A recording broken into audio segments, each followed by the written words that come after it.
আসসালামু আলাইকুম সবাইকে। Welcome back live in a good home with Kakuli. সবাইকে রমজানের শুভেচ্ছা। আশা করি সবাই ভালো আছেন, সুস্থ আছেন। আজকে সকাল সকাল আমি আমার হাজব্যান্ডের সাথে গ্রামীণ পরিবেশ দেখতে বের হয়েছি। শহরের এই কোলাহল ছেড়ে যখন আমি গ্রামে যাই তখন মনে হয় যেন কোনো এক স্বর্গে চলে আসছি। চারিদিকে শুধু সবুজ আর সবুজ, আকাশের মুক্ত বাতাস আর পাখির কিচিমিচি, সব মিলিয়ে যেন এক অন্যরকম সৌন্দর্য। এই সৌন্দর্যের সাথে শহরের কোনো কিছুর সৌন্দর্যের তুলনা হয় না। এবার প্রথমবার আমি আমার হাজব্যান্ডের সাথে রোজা করব।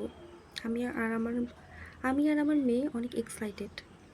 মেয়ে এক্সাইটেড বলতে ভুল হবে, কারণ মেয়ে তো কিছুই বুঝতেছে না, তবে আমি অনেক এক্সাইটেড।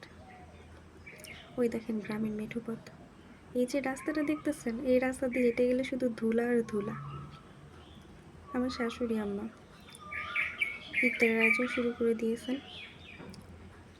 তিনি এত সুন্দর করে ইফতারের আয়োজন করেন, সব কিছু লবণ হলুদ সব ব্যালেন্স করে ভাজা করে তৈরি করেন।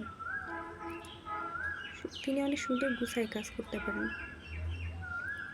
এদিকে আমার শ্বশুর আব্বা, যিনি ইফতারের আয়োজন তৈরি করতেছেন, সমস্ত কিছু ভাজা করে দিয়ে সুন্দর মতো মুড়ি মাখাবেন। তিনি সমস্ত রকমের বড়া, বুট বুন্দা যা আছে সমস্ত কিছু একবারে মেখে তিনি শরবতটা অনেক সুন্দর বানান। পানি, চিনি, লবণ, বিট লবণ, ট্যাং যা আছে সমস্ত কিছু দিয়ে সুন্দর মতো ঝাঁকুনি দেবে। একদম কী যে মজা! তিনি বানাইলে যে শরবতটা যে এত মজা লাগে, আমি বানাইলে কেন জানি এত স্বাদ লাগে না। কিন্তু আমার শ্বশুর আব্বা শরবতটা যে খুব মজা করে করেন। এই যে তার মুড়ি মাখার কাজ প্রায় শেষ।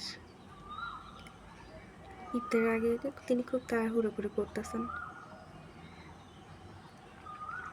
সাব্বিরের জন্য আলাদা করে মুড়ি নিছিল, সেও আবার আব্বুর মুড়ি মাখা দেখে বলতেছে যে বাবা আমাকেও দাও, আমিও মুড়ি মাখা খাবো, আমি আর শুকনা খাবো না।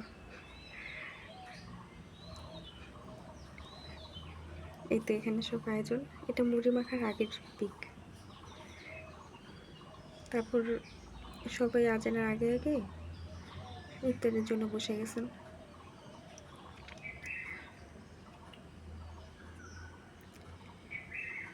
ইফতারে আজানের জন্য আমরা সবাই অপেক্ষা করতেছি। এখন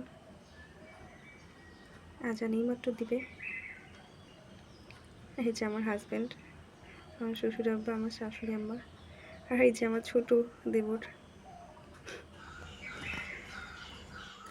ইফতার খাওয়া দাওয়া শেষ, সব গোছানো শেষ। এখন আমি আমার মেয়েকে সময় দেওয়ার পালা। সবাই ভালো থাকবেন, সুস্থ থাকবেন, আমার মেয়ের জন্য দোয়া রাখবেন।